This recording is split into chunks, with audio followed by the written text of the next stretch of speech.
네, 안녕하세요. 보수주의 책방입니다. 네, 오늘도 이익천 교수님의 체제전쟁 마스터 플랜 읽어보도록 하겠습니다. 체제전쟁 마스터 플랜 05 미국의 신냉전 전략과 이재명 정권 대응. 이재명 세력은 반미 종북 친중 노선에 따라 윤석열 대통령을 탄핵하고 정권을 쟁취했다. 그러나 정권 초기 예상치 못한 복병이 나타났다. 트럼프 대통령 휘두르는 관세 협상이라는 초강력 장애물이다. 1. 트럼프의 신냉전 전략. 트럼프 관세 정책은 단순한 경제 정책이 아니다. 트럼프 대통령의 관세 정책은 1990년대 이후 형성된 탈냉전 질서를 해제하고 새로운 신냉전 국제 질서를 구축하려는 국제정치 전략의 일환이다. 트럼프 정부는 출범 후 중국 공산 정권을 고립시키기 위한 봉쇄 정책을 전방위적으로 추진해왔다. 넓게 보면 미국을 중심으로 EU, 일본, 한국, 필리핀, 호주 등 친미 자유민주 진영의 결속을 강화하고 중국, 북한, 러시아, 이란 등 반미 전체주의 세력을 고립시키는 신냉전 질서를 구축하려는 것이다. 과거 동서냉전 시기에는 미국 등 자유진영과 소련 등 공산진영이 엄격히 분리 차단되어 있었다. 양 진영은 철의 장막을 사이에 두고 적대했고 교류가 거의 없었다. 자유진영 국가들은 반공의식으로 무장했고 국민들도 대체로 같은 사상을 공유했기에 사상 갈등이 지금처럼 격렬하지 않았다. 그러나 탈냉전 시대가 되면서 자유민주 진영의 체제 위기가 서서히 다가왔다. 1990년 전후 소련 등 동구 공산권 무너지고 중국이 개혁 개방으로 나아가자 미국 등 자유진영은 이들을 환영했다. 공산주의 시대는 갔다. 자유민주주의가 승리했다는 환상에 사로잡혔기 때문이다. 이로써 글로벌 시대, 세계화의 시대가 열렸고 자유민주 국가들과 공산주의 국가들 사이에 담벼락이 허물어지면서 하나의 지구촌으로 변해갔다. 자유민주 국가들이 공산국가를 포용한 것은 교류를 통해 자연스럽게 공산주의가 약화되고 자유민주주의 체제로 전환될 것이라는 기대 때문이었다. 그러나 이는 대착각이었다. 특히 중국은 공산주의 사상을 버리지 않았다. 오히려 개방의 기회를 활용해 부와 세력을 급속히 확대했고 이를 바탕으로 미국의 패권에 도전하기 시작했다. 미국은 뒤늦게 사태의 심각성을 깨닫고 본격 대응책에 나섰다. 트럼프 정부가 추진한 관세 정책과 우방에 대한 군사 정책은 단순한 경제 군사 정책이 아니다.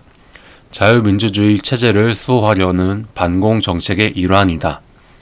결국 트럼프 정부의 관세 정책은 중국, 러시아 등 구공산 진영과 자유진영 사이에 담벼락을 다시 세우는 작업이다. 이를 통해 공산 진영의 확산을 차단하고 자유진영을 보호하기 위한 반공 질서를 구축하려는 시도다. 그야말로 신냉전 질서 구축 작업인 것이다. 트럼프, 한국의 미중 양다리 외교 용납하지 않는다. 트럼프 정부는 각 국가와 관세 협상, 군사 교류에 앞서 묻는다. 너희는 중국 편이냐, 미국 편이냐? 중국을 적으로 보느냐, 친구로 보느냐? 그런 뒤 중국은 적이 아니다라는 나라와 중국은 적이다, 우리는 미국 편이다라는 나라를 명확히 구분해 대응하고 있다. 트럼프 정부는 그동안 한국, EU 등 자유진영 국가들이 취해온 미국도 친구, 중국도 친구라는 양다리 외교를 더 이상 허용하지 않겠다고 선포했다. 대부분의 자유진영 국가는 트럼프의 정책을 이해하고 적극 호응하고 있다. 트럼프는 한국에 묻고 있다. 중국이 적이냐 아군이냐? 한국은 그동안 한미동맹, 미국은 혈맹을 강조하면서도 미중 사이에 안미경중, 안보는 미국, 경제는 중국, 균형 외교, 실리 외교라는 이름으로 양다리 노선을 펼쳐왔다. 지금 트럼프 2기 정부는 한국 정부에 더 이상 그런 모호한 이중 관계를 용납하지 않겠다고 선언했다. 이재명 정권에도 중국 편이냐 미국 편이냐를 거듭 묻고 있다. 선택을 요구하는 것이다. 이재명 정권은 겉으로는 친미로 포장하면서도 속으로 친중 친북하는 이중 플레이를 하기 어려운 궁지에 몰리고 있다. 트럼프는 이재명 대통령을 선택한 국민에게도 묻는다. 대한민국은 어디에 설 것인가? 한미동맹이냐? 한중연맹이냐? 트럼프 대통령이 이런 분명한 대적관을 요구하는 이유는 중국과의 전쟁을 대비하고 있기 때문이다. 전쟁터에서 대적관만큼 중요한 것은 없다. 대적관이 다른 병사와는 합동작전이 성립하지 않는다. 언제든 적으로 돌변할 수 있기 때문이다. 적군보다 아군 내부의 적이 더 위험하다. 아군이 자멸할 수 있기 때문이다. 미국은 한국의 주한미군의 역할 변경을 시사하고 있다. 주한미군은 북한의 남침을 막는 존재를 넘어 중국의 침략 억지까지 확장된 임무를 수행하게 될 것이다. 미국은 이를 동맹의 현대화, 전략적 유연성으로 설명한다. 한미 상호 방위 조약에 따르면 주한미군은 북한군 남침만 막는 존재가 아니라 인도 태평양 지역에서 양국이 무력 침략을 당할 때 공동 대응하는 존재임이 분명하다. 나아가 트럼프 정부는 한국 전쟁 이후 70여 년간 주한미군이 북한군의 남침을 저지해온 것처럼 이제는 한국군도 미국을 위협하는 중국군을 억지 차단하는 데 동참할 것을 요구하고 있다. 한미 상호 방위 조약은 미국이 한국만 일방적으로 도와주는 조약이 아니라 한국도 미국을 돕는 상호 방위 조약이기 때문이다. 그런데 만약 한국이 중국군은 적이 아니다, 중국군과 싸울 수 없다고 답한다면 한미 동맹은 사실상 파기되는 것이다. 주한미군은 북한군 남침 때 함께 싸워줄 이유도 대한민국에 남아있을 이유도 사라진다. 한국은 친중 반미 적대국으로 규정될 것이며 자유진영에서 북중러 공산진영으로 넘어가는 결과를 뜻한다. 미국은 한국에 다시 묻고 있다. 6.25 전쟁 때 미군이 한국군과 함께 중국군을 막았던 것처럼 앞으로 미군이 중공군과 전투할 때 한국군은 함께 싸울 것인가? 이제는 이재명 정부가 답해야 할 차례다. 그 대답의 결과는 5,200만 국민이 감당해야 할 것이다. 그것이 곧 대선에서 그를 선택한 대가다. 트럼프는 한국에 묻고 있다. 북한이 적이냐 아군이냐. 트럼프 정부는 이재명 정부를 향해 다시 묻고 있다. 북한이 적이냐 친구냐. 어떤 대적관을 가지고 있는지 확인하고 있다. 이재명 정권의 통일부 장관, 노동부 장관도 북한은 주적이 아니다라고 청문회에서 답했다. 이것이 이재명 정권의 실상이다. 2003년 대한민국 육사 가입교생을 대상으로 주적이 누구냐라는 여론조사를 했는데 미국이다 34%, 북한이다 33%라는 응답이 나와 큰 충격을 준 적이 있다. 2002년 12월에 있었던 반미 촛불 시위, 일명 효순 미선 사건 반미 촛불 시위, 의정부 여중생 미군 장갑차 압사 사건 관련 반미 촛불 시위의 영향이었다.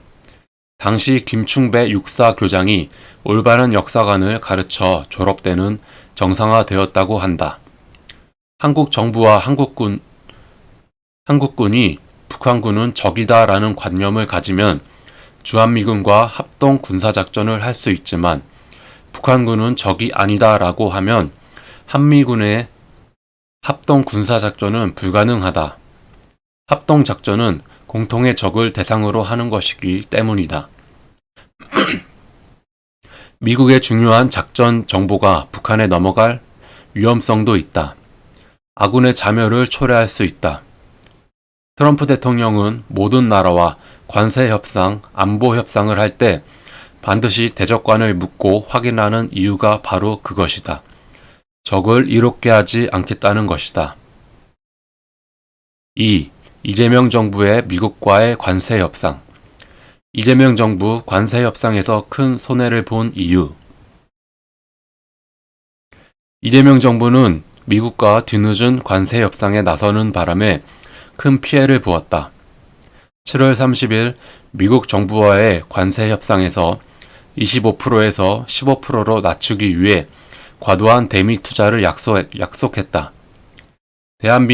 대한민국의 외환 보유액이 4천억 달러에 불과한데 이재명 정부가 미국에 투자하기로 한 것이 무려 3,500억 달러에 달했고 추가로 1,000억 달러 상당의 천연 액화가스 등을 구입하는 것까지 약속했다. 이러한 무리한 약속은 트럼프로부터 이재명 정권의 정당성을 인정받으려는 조급한 의도가 있었다는 평가가 많다. 게다가 8월 25일 트럼프 이재명 양자 회담에서 기업들이 1,500억 달러를 추가 투자하기로 함으로써 총 6천 원 달러로 증가했다. 이러한 투자는 일본 5,500억 달러를 넘어 세계 최고의 투자액인 것이다. 이러한 과도한 투자를 약속했음에도 불구하고 아직 관세 협상의 서명조차 이루어지지 않고 있다. 이는 협상 능력 부재도 있지만 이재명 정권의 본질적 한계 때문이다. 곧 극좌, 친중, 친북 성향 때문이다. 트럼프 정부가 이재명 정권을 불신한 근거는 중국의 선거 개입 등 중국 연계성, 반미 친북 친중 세력의 이재명 정부 포진, 윤석열 대통령과 자유민주 세력에 대한 내란 프레임 인권 탄압, 특검의 오산 미군기지 압수수색 등 반미, 반자유민주주의 노선에 있다. 그래서 윤석열 정부 당시 한덕수, 최상목 팀이 계획대로 협상했다면 세계에서 가장 먼저 매우 유리한 조건으로 협상을 마무리했을 것이라는 주장이 설득력을 얻고 있다. 관세 협상 과정에서 미국의 분노를 가장 크게 산 것은 특검의 7월 21일 오산 미군기지 압수수색 사건이다. 오산 공군기지는 미군이 관할권을 가지고 있는데 특검이 미군의 허락 없이 무단으로 압수수색을 단행했다는 것이다. 이 시설은 북한을 비행하는 모든 항공기를 추적하고 실체를 파악할 수 있는 미군 정찰 자산의 비행 루트 정보까지 보유하고 있는 제2급 보안사항에 해당한다. 이를 보고받은 트럼프 대통령은 크게 화를 내고 한국과의 관세 협상 일정을 모두 중단시켰다. 그래서 루비오 국무장관은 유성락 안보실장과의 관세 협상 면담을 취소했고 빈센트 재정장관도 부총리팀 면담 일정을 일방적으로 취소했다. 관세 협상 과정에서도 농민 축산단체의 반미 시위가 있었고 윤석열 대통령 탄핵 집회를 180여 회나 주도했던 김민웅이 이끄는 촛불행동의 반미 시위도 이어졌다. 이재명 정부가 이러한 반미 시위를 방치한 것은 협상을 유리하게 이끌려는 의도였을지 모르나 트럼프의 전략적 의도를 제대로 읽지 못한 행동이었다. 오히려 관세 협상에 훨씬 불리한 결과를 낳았다. 이것이 세계에서 가장 늦게 가장 큰 피해를 본 협상 결과를 초래한 결정적 이유다. 트럼프는 브라질 등 반미 국가 자유민주주의 탄압 국가에는 가혹하게 관세 폭탄을 터뜨린다는 점을 유념해야 한다. 이재명 정부 갑작스럽게 굴종적 관세 협상으로 돌변한 이유. 이재명 정권은 장관 등 임명에서도 알 수 있듯이 트럼프 대통령에 대해 우호적이지 않은 기류가 있었다. 반미 성향의 인식이 저변에 깔려 있었다는 평가도 있다. 관세 협상에 대해서도 호의적이거나 적극적인 태도는 아니었고 쉽게 양보하지 않겠다는 기류가 감지됐다. 이재명 자신도 미국과 관세 협상을 서두르지 않겠다는 발언을 한 바 있다. 그는 관세 협상을 앞두고 나토 회의에 불참해 트럼프 대통령과의 직접 접촉을 피하는 듯한 행보를 보였고 협상 준비 회의에도 직접 참여하지 않았다. 이재명 정권은 협상 테이블에 주한미군 전시작전권 조기 환수 제안을 올려 협상 지렛대로 활용하려는 태도를 보이기도 했다. 트럼프 대통령의 주한미군 주둔비 100억 달러 요구에 대해서도 말도 안 된다는 강한 유감 표명이 있었다. 예컨대 트럼프 대통령이 한국은 주한미군 주둔비를 100억 달러 정도 내야 한다고 주장한 데에 대해 더불어민주당 진성준 정책위원장은 7월 9일에 무례하다고 반발했다. 그런 점에서 이재명 정권이 관세 협상에서도 쉽게 타협할 의사가 없었다고 볼 수 있다. 그러나 일본, EU, 필리핀 등 각국이 트럼프 행정부의 요구에 파격적 조건으로 응하면서 상황 인식이 급변했다. 이재명 정부는 대기업 총수들까지 참여시키는 방식으로 협상에 나섰고 협상 종료 직전 약 4,500억 달러 투자한 등 대규모 패키지로 입장을 급전환했다. 당초 수용 여지가 작아 보이던 재정 투자 부담률 불과 20여일 만에 500조 원 이상 규모로 확대하는 결과가 되었고 사실상 대폭 양보로 결론 났다. 3. 트럼프 이재명 양자회담 2025년 8월 25일 미국 백악관에서 트럼프 이재명 간의 양자회담이 열렸다. 7월 30일 관세 협상을 확정하려는 자리였지만 협상 서류도 협정 서명식도 없었다. 모든 의전은 생략되었다.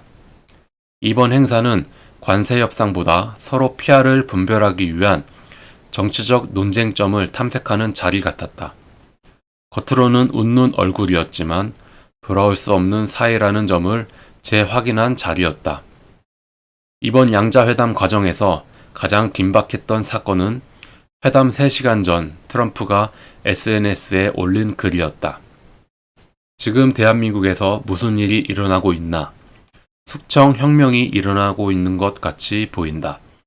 그런 상황에서는 그곳에서 사업을 할 수 없다. 이 말로 인해 이재명 팀은 사태를 수습하느라 소동을 벌였다. 도대체 왜 트럼프는 회담 직전에 이런 발언을 했을까? 좌익 진영이 회담이 원만하게 잘 진행되었다고 자위하는데 과연 그럴까?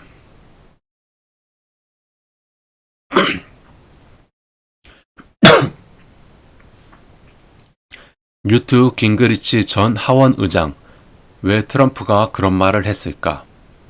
트럼프와 친밀한 뉴트 깅그리치 전 하원 의장은 양자회담 이틀 뒤인 8월 27일 워싱턴 타임스에 한국의 자유와 민주주의 위기, 숨막히는 급습이라는 기고문을 실었는데 여기서 왜 트럼프가 숙청혁명이라는 말을 했는지를 설명했다. 그는 칠한파로서 이재명 정권에 대해서도 긍정적으로 보던 인물이었다. 그는 한국의 보수주의자들이 이재명은 친중 공산주의적 인물이라는 비판하는 데 동의하지 않았고 이재명 측근들의 그러한 우려는 과장이라는 말을 오히려 믿었다고 말했다. 그러나 이재명 정부가 한국의 정치와 종교에 숨막히는 공격을 가하는 것을 보고 생각이 바뀌었다는 것이다. 그는 이재명 정권이 천여 명이 넘는 경찰과 검찰을 보내 특정 목회자의 집과 사무실을 급습했고 특정 종교단체를 탄압하기 위해 보수정당을 압수수색 시도하기도 했으며 5.3 미군 기지를 미국의 허락 없이 급습하는 오만한 행태를 보였다고 큰 충격을 받았다고 했다. 트럼프 대통령이 그러한 상황을 정보기관으로부터 보고받은 뒤 트루스 소셜에 숙청 혁명을 언급한 글을 올렸다는 설명이다. 즉 트럼프 대통령이 단순한 오해로 글을 올린 것이 아니라는 뜻이다. 미국 CIA 등 정보기관의 정보 역량을 아는 사람이라면 트럼프 대통령이 오해에 근거한 부정확한 글을 올렸다고 보기는 어렵다.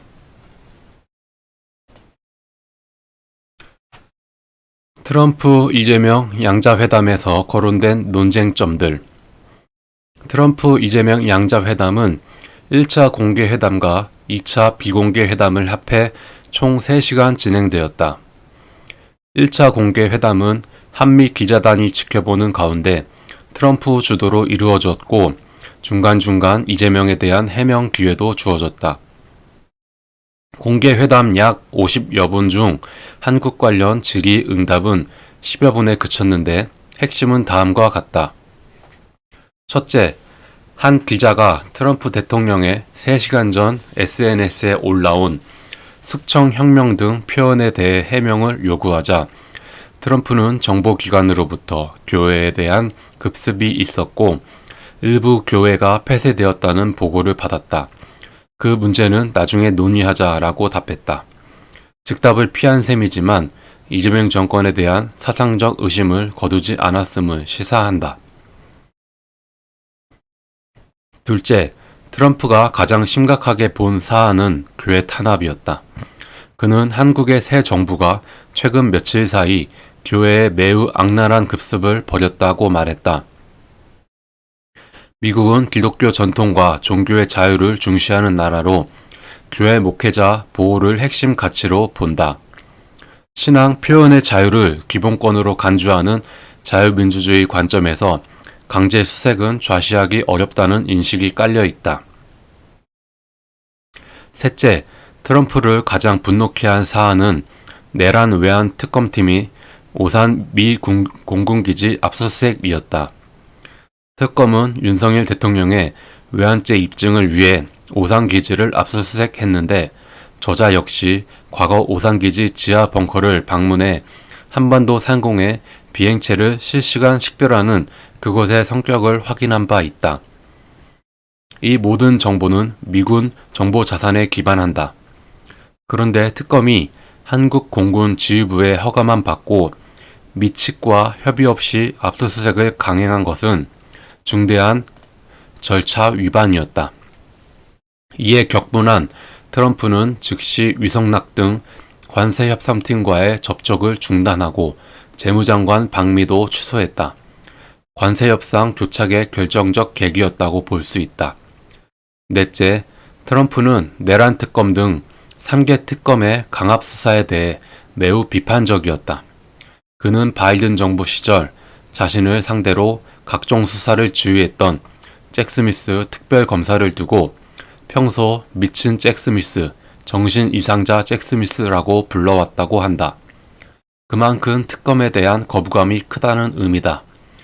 이번에도 트럼프는 한국 특검의 강압적 행태를 거론하며 혹시 그 특검이 미친 잭 스미스 아니냐, 미국에서 데려온 것이냐, 그는 병든 사람이다 라고 직격했다가 곧 농담이다 라고 누그러뜨린 뒤 다시 사실일지도 모른다고 덧붙였다. 그는 비공개 회담에서 다시 이야기하자라는 말을 던졌는데 트럼프를 아는 인사들은 분노를 억누른 트럼프가 절대 그냥 넘어가지 않겠다는 의지를 보인 것이고 강력한 추궁이 있을 것으로 예상했다고 했다. 향후 특검이 같은 행태를 지속할 경우 트럼프 행정부와의 충돌이 불가피해 보인다. 다섯째, 트럼프는 대화 중 평택 미군기지의 미국 소유권 확보를 요구하기도 했다. 이는 공산 세력이 정권을 잡더라도 미국은 한국을 포기하지 않겠다는 의지 표명으로 해석된다. 정권 교체와 무관하게 한미 동맹을 확고히 유지하고 평택 기지를 대중 전진 기지로 활용하겠다는 신호로 읽힌다. 여섯째, 이번 회담에서 이재명의 핵심 발언은 윤석열 대통령의 비상계엄 선포를 층위 쿠데타로 규정한 대목이다. 그는 트럼프에게 특검의 미군기지, 교회 압수수색을 둘러싼 논란과 관련해 지금 대한민국은 층위 쿠데타로 인한 혼란이 해소되지 않은 상태이며 내란 상황에 대해 국회가 임명 주도하는 특검이 사실 조사를 진행 중이라고 설명했다. 이는 거짓말이기도 했지만 트럼프의 문제 제기를 정면 반박한 것이다. 트럼프가 교회 탄압 오산 압수수색 특검 과잉 수사를 문제 삼자 이재명은 윤석열의 층위 쿠데타 수사하는 과정에서 벌어진 적법한 조치라는 논리로 대응한 셈이다. 이재명은 비상계엄 직후부터 지속적으로 층위 쿠데타 규정을 써왔다. 2024년 12월 5일 전제군주를 꿈꾼 층위 쿠데타라고 비판했고 2025년 7월 13일에는 비상계엄은 영구 집권 욕망에서 비롯된 층위 쿠데타라고 주장했다. 이재명 관점에서 윤석열 대통령은 내란범, 내란특검은 정당한 수사가 된다.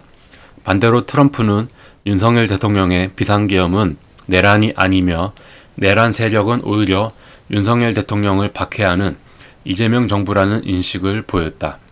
두 사람의 세계관 차이로 인한 정치적 인식은 정면 충돌 중이며 머지않아 큰 충돌이 일어날 가능성이 크다.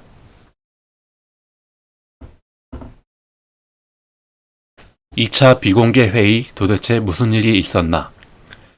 가장 궁금한 것은 2차 비공개 회의에서 무엇이 있었느냐는 점이다. 구체적 내막은 확인되지 않았지만 상당한 수준의 신문성 질의가 있었을 것으로 보인다. 미국 국무부의 한 고위 관료는 양자회담과 관련해 이재명은 속임수를 쓰려다 여러 번 얼굴에 주먹을 맞았다. 승리할 때를 알아야지라고 말했다고 한다. 설명이 받아들여지지 않아 직격탄을 맞고 여러 차례 당황한 상태에 빠졌다는 취지로 해석된다. 실제로 2차 회담 전에는 환한 얼굴이었으나 회담 후에는 붉고 무겁고 어두운 표정으로 바뀌었고 퇴장 시 트럼프 대통령의 문박 환송도 없었다고 전해진다. 이를 통해 상당히 엄중한 공방이 있었음을 유추할 수 있다. 그런 탓인지 그날 저녁 예정에 없었던 CSIS 전략국제문제연구소 대상 질의응답 행사를 급히 열었고 여기서 이재명은 지금까지 한국은 안미 경중이라는 실용 외교 노선을 취해온 것은 사실이다. 그러나 미국이 중국을 고립화하는 국제 환경 하에서 과거와 같은 태도를 취할 수 없다. 트럼프 대통령과 함께 한미동맹 입장에 확실히 서겠다는 취지의 발언을 했다. 말로 볼 때는 반미 친중 노선에서 이탈해 미국 편에 서겠다는 분명한 선언이다. 그러나 이재명 정권의 특성상 본심과 상당히 다를 수도 있다. 트럼프와 이재명 정권 간 향후 충돌 가능성 점증. 이재명 정권은 겉으로 한미동맹 내밀는 친중 노선을 유지하고 있어 한미 간 충돌 가능성이 높아지고 있다. 이재명은 한미 양자회담을 위한 미국행 비행기 안에서 주한미군의 현대화에 대한 기자 질문에 유엔화에 쉽게 동의하기 어렵다며 난색을 표했다. 이재명은 한미 양자회담에 앞서 대통령 특사단을 중국에 보냈고 중국 전승절 행사에도 우원식 국회의장을 대표단으로 보냈다. 이번 전승절 행사는 중국을 중심으로 러시아, 북한 등 반미 구공산 국가들이 단합하는 모양새였다. 자유민주 국가들은 참여하지 않았는데 한국만이 참여함으로써 미국을 자극했을 가능성이 크다. 전승절 다음 날 미 이민당국은 조지아주 현대자동차의 전기차 배터리 공장 건설 현장을 급습해 한국인 300여 명 등 450여 명을 체포한 일이 발생했다. 헬기 장갑차까지 동원하고 세 줄로 손발을 묶어 구금하기까지도 했다. 이재명 정권에 대한 불신과 민노총의 과격 이미지가 사태를 악화시킨 한 요인이라는 것이 중론이다. 트럼프, 이재명 정권과는 관세 협상 사업하지 않을지도. 트럼프가 말한 것처럼 한국에서 공산혁명이 일어나고 내란 청산 미명 아래 반동분자 숙청이 진행 중이라면 대한민국이 향하는 방향은 공산국가일 것이다. 그렇다면 이재명 정권과 신뢰를 전제로 한 관세 협상, 조선 협력 등 경제 사업을 공동 추진하기 어렵다. 한국의 대미 투자와 기업의 미국 진출이 중국의 대미 우회 침투로 활용될 수 있다는 지적도 있다. 미국은 중국의 허위 기망에 속아 현재와 같은 큰 고통을 겪고 있다는 인식이 강하다. 실제 이번 양자회담에서 드러났듯이 트럼프는 관세 협상에 관심이 있는 것이 아니고 이재명은 어떤 사람인가 확인하는 데 포커스가 있었던 것으로 평가되고 있다.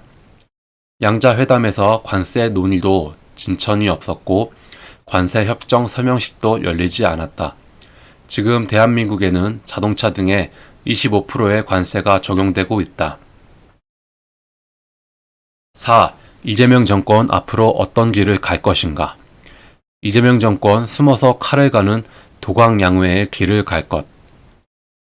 이재명 정권은 트럼프의 압력에 의해 겉으로는 굴복하는 모양새를 갖추고 있다. 그러나 그들이 지향해온 노선을 일시에 포기할 수는 없을 것이다. 오히려 숨어서 칼을 가는 도광양회의 길을 갈 것이다. 도광양회란 칼을 갈 때 빛이 새어나지 않게 하라는 고사성어로 등소평이 계약 개방을 추진할 때 내세웠던 캐치프레이즈다. 자신을 드러내지 않고 실력을 기르라는 뜻이며 힘을 완전히 기른 후 칼을 드러내라는 의미다. 이재명은 대선 전 등소평의 흥묘 백묘론을 자주 거론했다. 미국에 대응하는 등소평의 철학을 지닌 듯하다. 공산주의 철학을 버리지 않고 언젠가는 도전하겠다는 의중을 보이는 것이다. 그래서 좌익 인사가 양자회담에 대해 시간을 벌었다고 안심하는 것을 보았다. 국내 정권 안정화를 기할 때까지 절대적 시간이 필요하다는 것일 것이다. 미국 트럼프 대통령의 비위를 상하게 하지 않으면서 가장 위협적인 존재인 윤석열 대통령과 주변 세력을 제거하는 데 총력을 기울일 것이다. 나아가 각종 법률, 명령 조례 등 법 체계를 활용해 사회주의적 독재 체제로 만들어 가려 할 것이다. 빠른 속도로 특별재판부를 만들려는 의지에서 엿볼 수 있다. 특별재판부는 공산혁명 정권이 반동분자를 숙청하기 위해 만들어지는 인민재판소가 아닌가 하는 의심을 받고 있다. 이재명 정권은 입법, 행정, 사법을 장악하는 데 이어 2026년 지방선거 압승을 통해 모든 지방 권력을 장악함으로써 영구 집권 체제를 구축하려 할 것이다.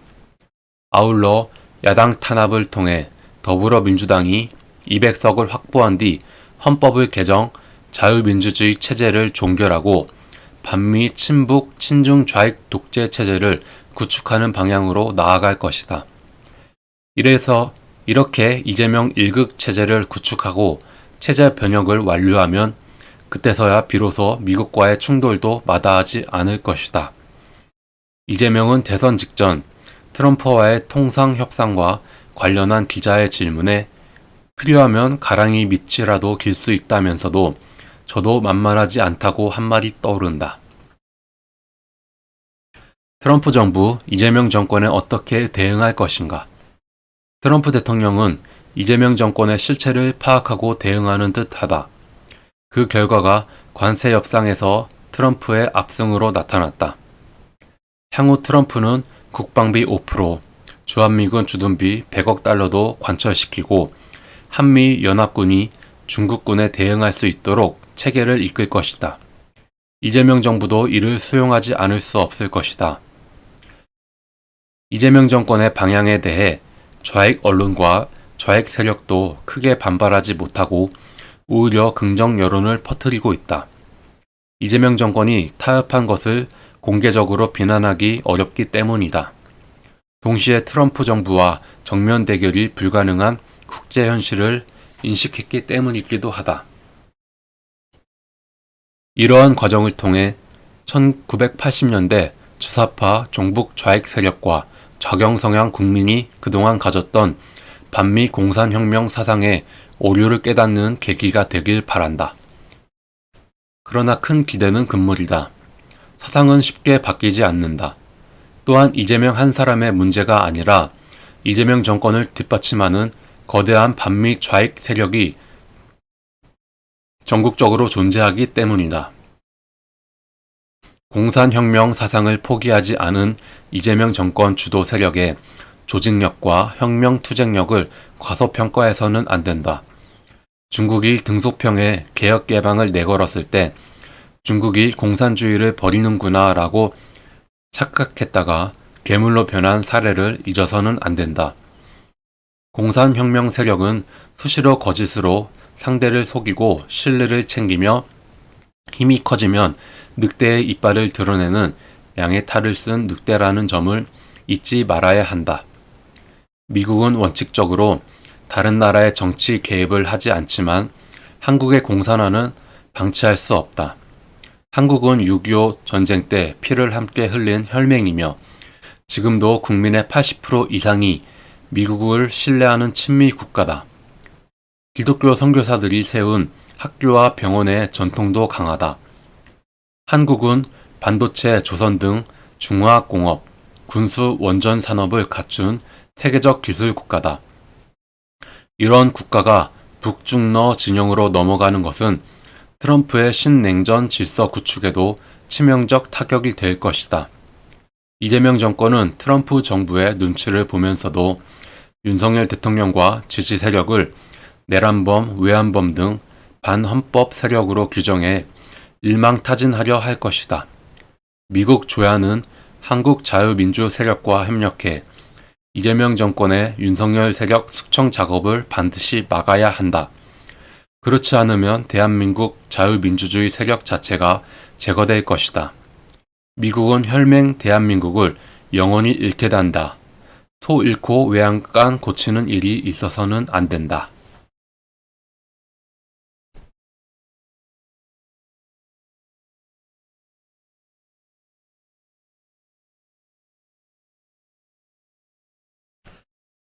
네. 체제전쟁 마스터 플랜 5번 미국의 신냉전 전략과 이재명 정권의 대응을 읽었습니다. 정말 이재명을 하루빨리 끌어내려야 대한민국이 다시 살 수가 있는데 정말 큰일입니다. 걱정이 너무 많습니다. 네. 겉으로는 친미하는 척하면서 완전히 속은 새빨간 공산주의자, 빨갱이 사상을 갖고 있는 이재명과 그 정부 관리 관계자들입니다.